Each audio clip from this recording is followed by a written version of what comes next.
реализацию долгосрочных инновационных проектов в сфере международного сотрудничества и развития социальных и культурных отношений между Беларусью и Италией. На основе уже сложившихся партнерских отношений между Сардинией и Беларусью было решено осуществить проект по созданию в Минске Центра профессионального обучения и повышения квалификации безработного взрослого населения и молодежи. В Республике Беларусь уделяется очень большое внимание реализации проектов международного сотрудничества между нашей стороной и Сардинией в области образования, культуры и экономики.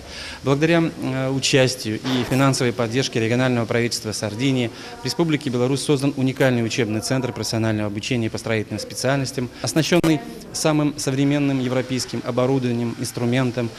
Мы рассматриваем данный проект, данное сотрудничество как новый важный шаг в дальнейшей эволюции и развитии того гуманитарного сотрудничества, которое возникло между нашими странами в рамках ликвидации последствий после Чернобыльской аварии.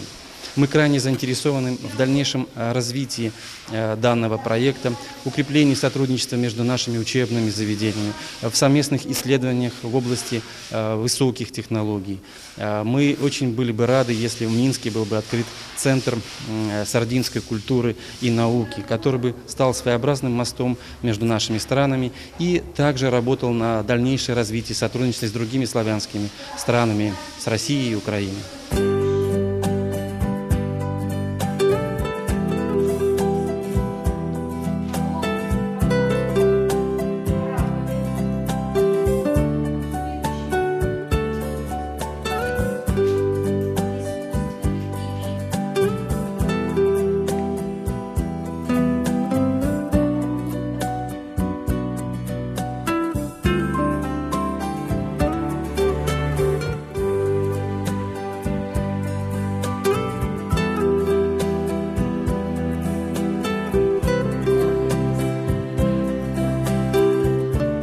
Благодаря правительству Сардинии Центр Сардиния Глобал оснащен современными инструментами, материалами.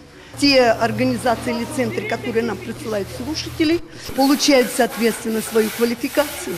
И мы стараемся их научить так, чтобы они могли штукатурить, и плитку ложить, и выполнять малярные работы. Все виды отделок. Вот посмотрите, пожалуйста, сколько у нас здесь логотип. Это все сделано руками наших слушателей. На начальном этапе трудновато, потому что ребята приезжают с разных уголков, значит, приходится их сплачивать, как-то объединять в единое звено. И затем только упорным трудом мне, как куратору, приходится их обучить, ну и получить, конечно, результат, за что потом радуюсь за этот результат. Впервые в Республике Беларусь совместно с участием регионального правительства Сардинии создан учебный центр с самой современной учебно-материальной базой, дающий возможность обучения слушателей строительным технологиям с реальными шансами на трудоустройство. Наряду с этим учебным заведением в Беларуси есть сардо-белорусский центр «Сардиния», цель которого – развивать связи между нашими странами в области туризма, культуры, экономики, а также содействовать расширению сотрудничества с Россией и Украиной. Одно из основных направлений деятельности центра является и оздоровление белорусских детей в Италии, а также помощь интернатам и детским домам. Обо всем этом можно узнать на официальном сайте www.sardinia.by.